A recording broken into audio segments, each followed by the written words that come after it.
오늘 주님이 우리에게 주시는 말씀은 예수님이 이 땅에 심판자로 다시 오실 재림에 대한 말씀을 우리가 알아들을 수 있도록 비유로 말씀해 준 내용입니다.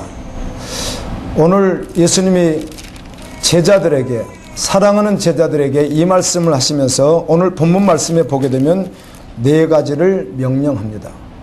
우리가 한번 전제해야 될 것은 예수님은 그토록 사랑하는 제자들에게 말씀하셨다는 것입니다. 아멘. 정말 사랑하는 마음으로 사랑하는 제자들에게 하신 말씀입니다.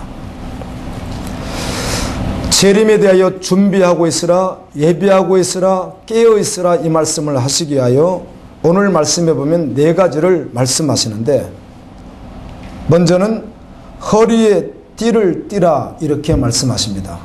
허리에 띠를 띠라. 당시 이 팔레스타인 지역의 사람들은 의상이 길고 이렇게 좀 헐렁했습니다. 그렇기 때문에 일을 해야 된다든지 멀리 떠나야 할 때는 그대로 갈 수가 없으니까 반드시 허리에 띠를 띠어야 했습니다. 그래서 바로 이 말을 하는 것입니다. 무엇을 하기 위하여 계속 준비되어 있는, 지금 하고 있는 그런 상태를 말하는 것입니다. 헐렁하게 끓고 있는 것이 아니라 띠를 매라, 이렇게 하신 것입니다. 우리가 출애굽기 말씀을 보게 되면 6월절 의식에 대하여 말씀하시면서 14일 날 저녁에 양을 잡아서 양을 삶지도 말고 생으로도 먹지 말고 구워서 먹으라고 하잖아요. 그리고 그 피는 문 주변을 다 바르라는 뜻입니다. 좌우의 문설주와 상인방에 바르라, 다 바르라는 것이죠. 그렇게 바르는데 음식을 먹을 때 허리에 띠를 띠고 신을 신고 지팡이를 들고 어린 양이신 예수 그리스도로 예표되어지는 그 양고기를 먹고, 그리고 쓴나물과 아무것도 넣지 않는 빵을 먹으라, 이렇게 하십니다. 바로 출발할 수 있도록. 아멘. 이 말씀 하시는 거예요. 우리가 주님을 기다리고 있는데 언제나 그런 자세여야 된다는 것입니다. 그리고 두 번째로 말씀하신 것은 등불을 켜고 서 있으라, 이렇게 말씀하셨습니다. 자, 허리에 띠를 띠고 지금 무엇인가 계속 하고 있는, 그리고 출발하려고 준비되어 있는 모든 것이 준비되어 있는 상태입니다. 그리고 등불을 켜고 서 있으라. 등불을 켜라는 말은 먼저는 어둠을 밝혀라는 것이고, 또 한 가지는 등불을 켜고 있으면 훤하기 때문에 무슨 일이든지 계속 할 수 있다는 것입니다. 잠자거나 졸거나 반대되는 말씀이죠. 그래서 등불을 켜고 있다는 말은 그 껌껌하지 아니하고 흔한 곳에서 계속해서 뭔가 할 수 있다는 말씀입니다. 그리고는 세 번째는 깨어 있으라, 이렇게 말씀합니다. 졸지도 자지도 말고 깨어 있으라. 아멘. 네 번째는 준비하고 있으라. 예수님이 다시 오시겠다고 약속하시는 이 말씀을 믿는 성도라고 한다면 언제나 그런 자세여야 된다는 것입니다. 허리에 띠를 띠고 등불을 켜고 깨어서 준비하고 있어야 하는데, 이것을 어떻게 비유로 말씀하셨는가 하면, 주인이 혼인집에 갔습니다. 종은 주인이 오면 문을 열어줘야 됩니다. 대문을 잠궈놨기에 문을 열어줘야 하는데, 그 주인이 언제 올지 알 수 없는데 그 시간이 새벽 2시일 수도 있고 3시일 수도 있다는 것입니다. 언제 올지라도 이 종들이 여러 명이 있겠지만 그 어떤 종이 자지 않고 허리를 띠로 매고 등불을 켜고 주인이 오면 바로 열어주기 위하여 준비하고 있는 이 종은 복이 있다. 아멘. 이렇게 말씀하는 것입니다. 그럼 이렇게 준비된 자, 주님 오심을 늘 깨어서 이렇게 준비하고 사는 자에게 주님이 복이 있다, 이렇게 말씀하시면서 오늘 37절에 보면 이렇게 말씀합니다. 주인이 와서 깨어있는 것을 보면 그 종들은 복이 있으리로다. 내가 진실로 너희에게 이르노니 주인이 띠를 띠고 그 종들을 자리에 앉히고 나와 수종 들리라. 자, 주인이 돌아왔다는 것입니다. 그런데 그 종이 자지 아니하고 그렇게 깨어있다가, 등불을 들고 깨어있다가 바로 문을 열어줬다는 것이에요. 주인이 도리어 그 종을 자리에 앉혀놓고 자기가 종처럼 수종 두어준다 이 말인데요. 현대 사회에서나 당시 사회에서는 있을 수 없는 일이고 없는 일입니다. 그런 일이 없습니다. 아무리 종이 잘했다고 해서 주인이 종의 자리에 가서 그 종을 섬겨주는 일은 당시 문화에는 존재하지 않았던 일입니다. 그런데 왜 주님이 이렇게 말씀하셨는가?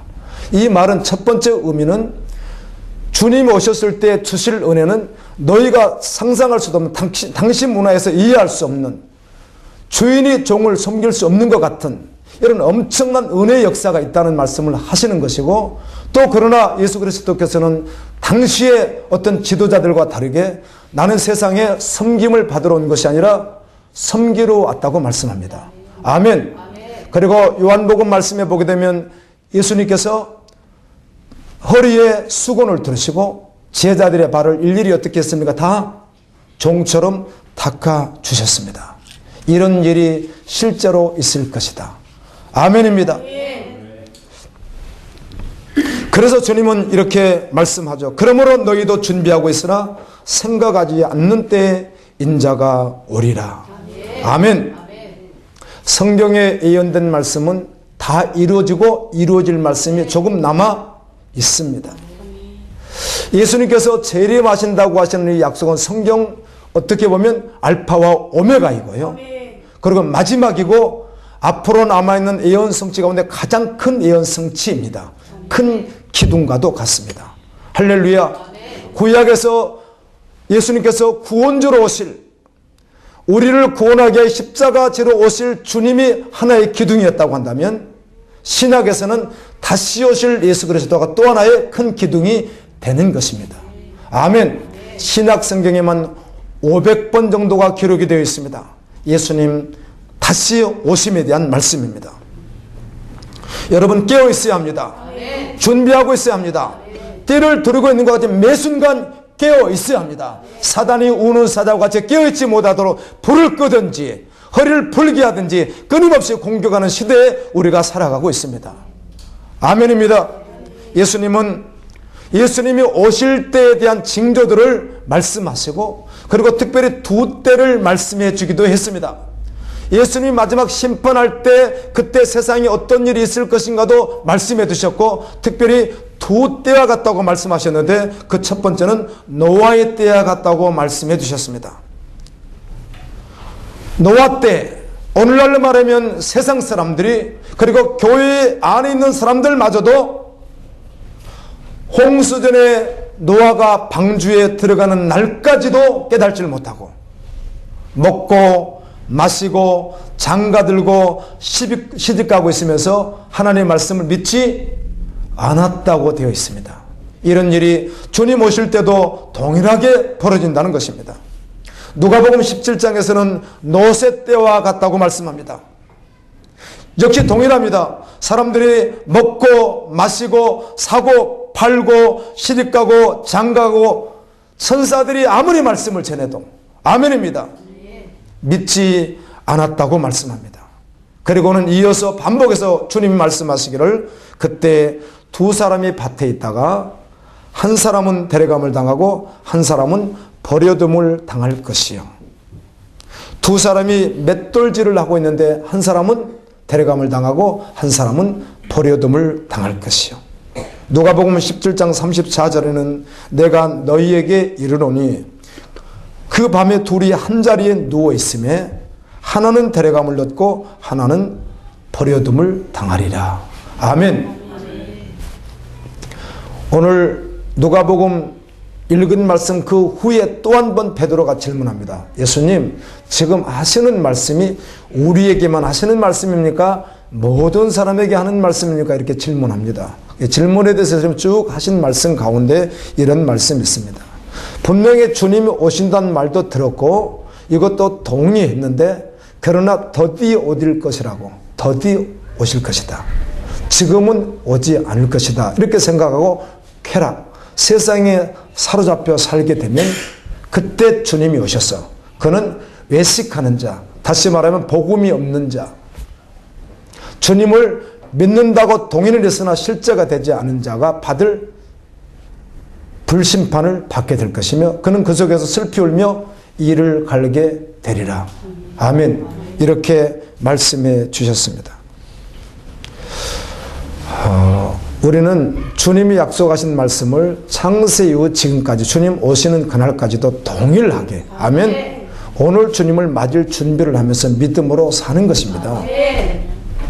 그런데 이 마음줄을 놓고 더디어 오리라고 생각하는 그 사실을 그 자체를 주님은 불신앙이라고 말씀한다는 거예요.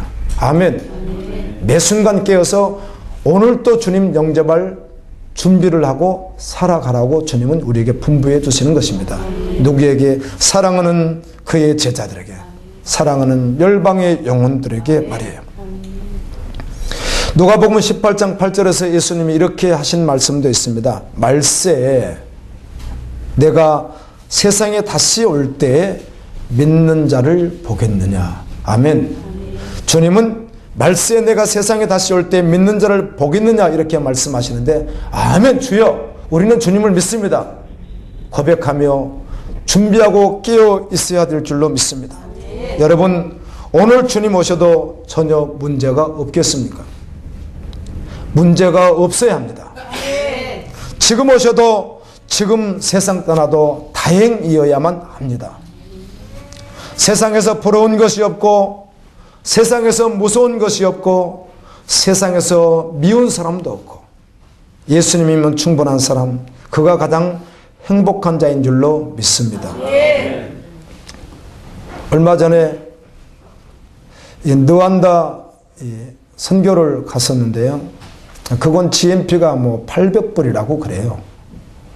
가난해도 너무 가난한 것이죠. 우리나라가 300불, 3만 불 이렇게 말하는데 800불이라고 하니까 가난해도 너무 가난한 나라입니다. 90% 이상의 시골에서 살고요. 그 나라 수도에도 비포장도로가 반도 넘는 것 같았습니다. 하루에 두 끼를 보통 먹는데 한 끼 먹는 사람들도 많이 있다고 그래요. 예배를 드리기 위하여 한 교회를 정했는데 그 교회 조그마한 건물 안에 사람들이 들어갈 수가 없어서 주변에서 연합으로 한 500명 정도 오셨는데 보통 그곳의 예배가 9시에 시작하면 12시에 끝이 난다고 해요. 그런데 우리는 1시간 더 해서 오후 1시까지 그렇게 예배를 들어서 4시간을 예배를 드렸는데요. 우리는 포장을 좀 쳐줘서 그늘 아래에 있었고 그 나머지 그분들은 난 전체가 다 의자, 조그마한 의자 있으면 앉기도 하고 어떤 분들은 풀밭에 앉기도 하고 어떤 분들은 뭘 좀 깔고 앉기도 해서 4시간을 꼬박 어린아이부터 장년부까지 예배를 드리고 있었습니다. 물이 없어서 5살짜리 애들이 멀리 가서 물을 떠와야 하고요. 예배 드리러 오는데 가까우면 1시간, 멀면은 3시간, 4시간인데 보니까 자전거 한두 대 빼놓고는 다 걸어온 거예요. 그곳까지요. 산속에 교회가 있었는데 이분들 오면 점심이 없습니다. 점심을 줄 만한 또 준비를 할 수가 없고요. 가난해서 교회에서. 그리고 물도 주지 않습니다. 물도 준비되어 있지 않습니다. 그곳에 샘도 없고요. 그리고 와서 예배 드리면 물도 마시지 못하고 식사도 못하고 돌아가는 거예요. 근데 여쭤봤더니 아침 일찍 나오느라고 9시까지 와야 되니까 새벽에 와야 되잖아요. 아침 일찍 오느라고 밥을 먹지 않고 오는 사람들도 꽤 있다는 것이죠.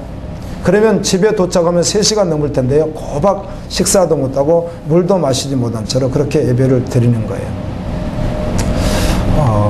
이런 모습을 보면서 또 올해는 우리 또 갈보리 지체들과 함께 주님 주신 마음이 있어서 아프리카 차드라는 지역에 전기도 들어오지 않고 수도도 없는 곳, 그렇게 아주 느완다보다 더 어려운 지역이라고 하더라고요. 차드라는 지역에 가보지는 않았는데요. 그리고 그 지역에 주님이 또 우리에게 마음 주셔서 우리 우물을 파게 될 텐데요. 주님이 주신 만큼, 아멘. 또 주님이 우리에게 부어주신 은혜만큼 또 우물을 파게 될 것입니다. 그래서 주님께 함께 달려갔으면 좋겠습니다. 제가 그때 이 아프리카에서 그 어린이들을 특별히 보면서요, 이런 생각을 해봤습니다. 저들에게 먹을 음식이 필요하겠구나. 또 신발이 없어서 그냥 맨발로 다니는 사람들이 한둘이 아니니까요. 저들에게 의복이 있었으면 좋겠구나. 이런 생각은 해봤지만 정작 그 기도는 저희들이 집중적으로 하지 않았고 우리가 했던 기도가 무엇인지 아세요? 연합해서 지체들이 함께 했던 기도는 주님, 한국 어린이들과 비교해서 저들을 결코 행복하지 않다고 말할 수는 없겠습니다. 아멘. 행복의 기준이 세상 가치로 본다면야 한국 어린이들이 행복할지는 몰라도 하늘나라 관점으로 봤을 때 결코 저들이 한국 어린이들보다 행복하지 않다고 말할 수는 없겠습니다. 주님, 저들에게 더욱 필요한 것은 더욱 복음이고, 아멘입니다. 저들에게 더욱 필요한 것은 주님이시고, 저 가운데서 거룩한 신부로 준비되어 하나님 나라 소망되어 달려가는 것, 그리고 저들을 통하여 아프리카 지역에 복음이 증거되는 것. 아멘. 이것이면 충분하겠습니다. 이렇게 기도를 올려드리고 또 오게 되었습니다. 예수님은 생명의 길, 영생의 길. 아멘. 우리가 어떻게 준비하고 어떻게 예비해야 되는지 너무도 확실하게 말씀해 주셨습니다.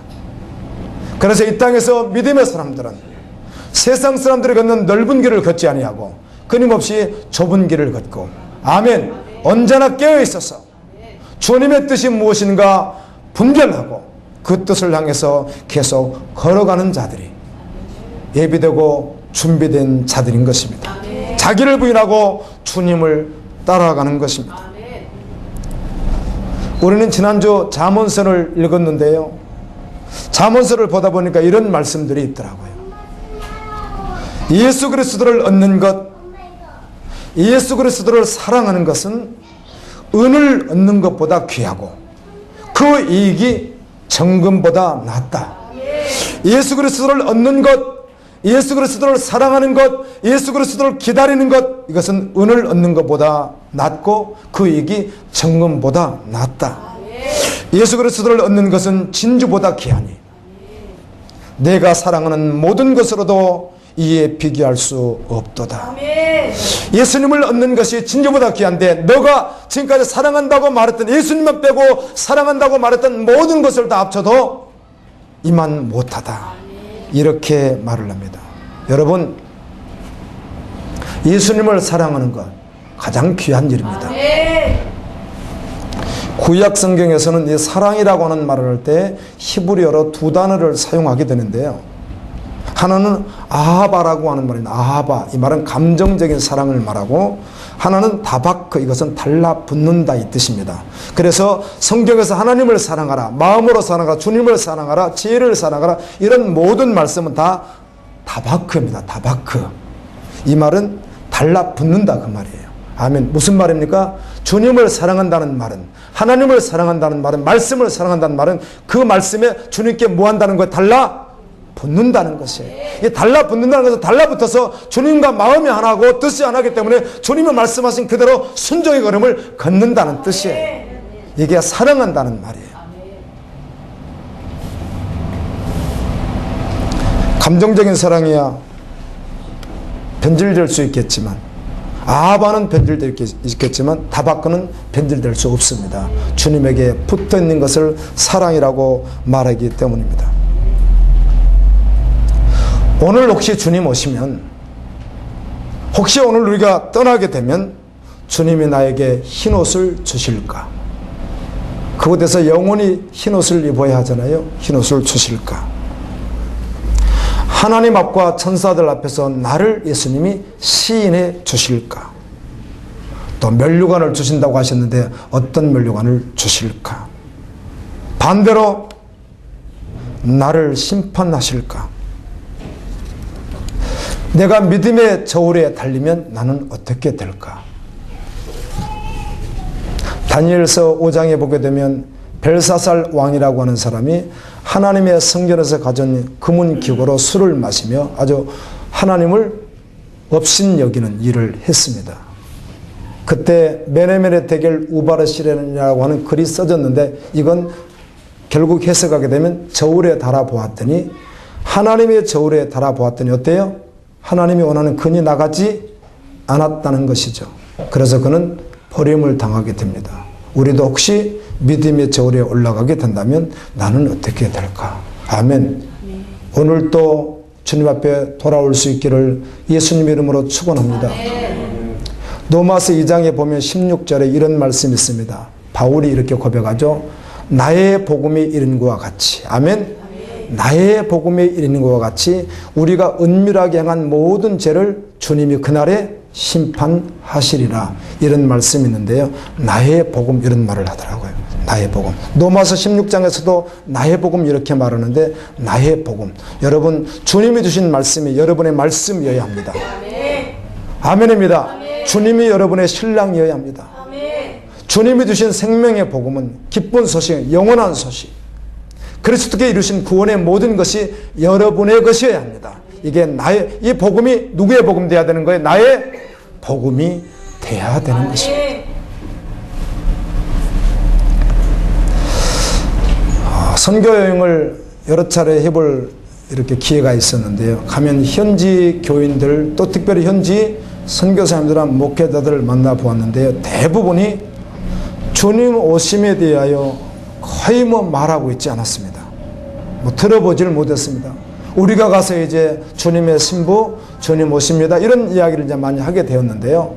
주님 오심에 대한 긴장감이 전혀 없었습니다. 허리에 띠를 풀어버리고 밤의 불은 꺼버리고 이렇게 있는 것 같은 모습들을 보면서 참 안타까웠습니다. 그래서 나의 복음을 나눠드리며 우리는 깨어 있어야 합니다. 주님 오심을 기다리고 있어야 합니다. 그리고 함께 연합해서 기도하는 시간들을 가졌습니다. 오늘 예수님 이렇게 말씀하십니다. 허리에 띠를 띠고 등불을 켜고 서 있으라. 너희는 마치 그 주인이 혼인집에서 돌아와 문을 두드리면 곧 열어주려고 기다리는 사람과 같이 되라. 주인이 와서 깨어있는 것을 보면 그 정도는 복이 있으리로다. 내가 진실로 너에게 이르노니 주인이 띠를 띠고 그 종들을 자리에 앉히고 나와 수종 들리라. 주인이 곧 2시나 3시에 와서 종들이 자지 않고 즉시 문을 열어주면 그 종은 복이 있다. 너희도 아는 바와 같이 집주인이 만일 도둑이 어느 때 올 줄 알았더라면 그 집에 도둑이 들지 못하도록 예방하였을 것이다. 그러므로 너희도 준비하고 있으라. 생각지 않는 때에 세상을 심판하러 내가 하늘의 천사들과 함께 오리라. 아멘입니다. 2019년이면 또 한 해가 언제까지 주님이 우리에게 각 개인에게 주어질지는 알 수 없지만 그래도 계획을 세우게 되고 또 그렇게 준비하게 되어 있습니다. 저도 나름 몇 가지의 계획들을 세운 게 있습니다. 근데 그 가운데 특별히 계획이라고 한다면 그것은 다시 오실 주님을 여전히 매 순간 기다리며 신부로 살아가는 계획입니다. 아멘입니다. 동일하게 성도들도 주님 오시는 기다리는 신부로 살아갈 수 있도록 바울이 고백했듯이 내가 신부로 예수님께 보내는 중매쟁이다, 이렇게 바울이 고백했던 것과 같이 저도 동일하게 성도들을 신부로 준비시켜 신랑이신 예수님을 언제든지 맞이할 수 있도록 중매쟁이로 사는 것이 2019년도 저의 계획이고 그것이 전부 되겠습니다. 하나님의 꿈인, 하나님의 꿈, 장세년에 계획하신 하나님의 꿈인 하나님의 나라 부흥과 선교 완성을 위하여 성도들과 함께 달려가는 것이 꿈입니다. 이웃에게 생명의 복음을 전하고 이웃에게 열방의 긍휼을 베풀고 기도로 섬기고 물질로 섬기며 열방이 주님 앞에 돌아오기까지 기도하며 물질로 섬기는 것이 2019년의 또 꿈이 되겠습니다. 오늘 우리는 마태복음 6장을 묵상하는 날인데요. 제가 아침에 묵상을 하게 되었습니다. 사랑하는 제자들에게 예수님 말씀하는데 이런 말씀이 있더라고요. 나누고 싶었어요. 오늘이요. 하나님은 은밀한 중에 계신다. 아멘. 하나님은 은밀한 중에 보신다. 이렇게 두 말씀이 있더라고요. 은밀한 중에 계시는 그분이 은밀한 중에 보시는데 기도에 대하여 말씀하시면서 기도할 때 골방에서 기도하라. 은밀한 중에 계시는 하나님이 갚아주신다. 계속 반복된 말인데 구제에 대해서도 오른손이 하는 것을 왼손이 모르게 은밀하게 너희가 구제할 때 은밀한 중에 보시는 하나님이 갚아주신다. 금식에 대해서도 말씀하시면서 너희가 사람들에게 보이려고 하지 말고 은밀한 중에 보시는 하나님 앞에서 금식하면 은밀한 중에 계시는 하나님께서 갚아주신다. 그리고는 너희는 보물을 하늘에 쌓아두라. 이 말씀을 그냥 피상적으로 묵상할 수 없어서 깊이 묵상할 수밖에 없었습니다. 그런데 묵상하면 묵상할수록 그 본문 앞에서 주님이 저에게 깊은 생각을 하게 했습니다. 이 말씀은 실제인데 나도 이 복음이 실제여야 하고 이 말씀이 나의 말씀이면 나의 복음이 돼야 하는데 혹시 나에게 이 말씀이 실제가 아닌데 내가 이 말씀을 전해야 한다면 이 말씀 전하지 말아야 되겠다. 이 말씀을 내가 어떻게 전해? 나도 실제가 아닌데 그래서 이 말씀을 전하지 않든지 아니면 굳이 전하려고 한다면 나는 아니지만 외식하는 자와 같이 거짓으로 전하든지 아니면 나도 안 되니까 성도들도 어렵겠지 생각해서 물을 타서 변질시켜서 전하든지 이렇게 할 수밖에 없구나. 이런 생각을 하게 되니까 정신이 바짝 났습니다. 아멘. 이 말씀은 실제이다. 아멘입니다. 나도 이 말씀 앞에 생명으로 서서 이 말씀이 실제된 말씀으로 나도 주님의 영광을 보고 그리고 이 말씀을 동일하게 전할 때 생명의 역사를 주님이 하실 것을 믿음으로 보게 되었습니다. 은밀한 중에 주님은 보십니다. 은밀한 중에 계십니다. 아멘. 은밀한 중에 여러분이 하는 모든 것을 보시고 주님은 갚아주시겠다고 약속합니다. 그런데 그렇지 않는 것은 이미 상을 받았느니라, 이미 상을 받았느니라, 이미 상을 받았느니라 이렇게 3번 반복되어 있는데 이게 무슨 뜻인가 하면 외식하는 자와 같이 남에 알리려고 아마 당시에는 구제할 때도 소리를 크게 했던 것 같아요. 한다는 것을 많이 알리던 시대였던 것 같아요. 그래서 그렇게 하지 말라. 그런데 그렇게 하면 이미 상을 받았느니라. 이 말은 주님이 주실 상이 있다는 거예요, 없다는 거예요? 전혀 없다. 이 말을 하시는 것이죠. 우리는 주님이 주시는 상이면 충분합니다. 아멘. 오늘 말씀이 실제되어 걸어가는 것은 순종되어 가는 것은 은이나 금을 얻는 것보다 낫습니다. 말씀에 순종하는 것은 진주보다 귀합니다. 잠언서를 우리 읽고 있는데 여러분 예수 그리스도는 생명나무시잖아요. 그런데 예수님을 전심으로 따르는 자는 생명나무다 이렇게 말씀합니다. 아멘. 이런 은혜가 있다는 것입니다. 오늘 주신 말씀이 이 복음이 나의 복음, 여러분의 복음으로 믿음으로 받기를 예수님 이름으로 축원합니다. 그리고 예수님의 모든 말씀이 나에게 실제가 돼요.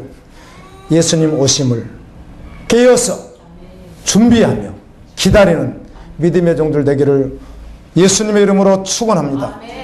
우리 다 같이 주신 말씀 기억하면서 주여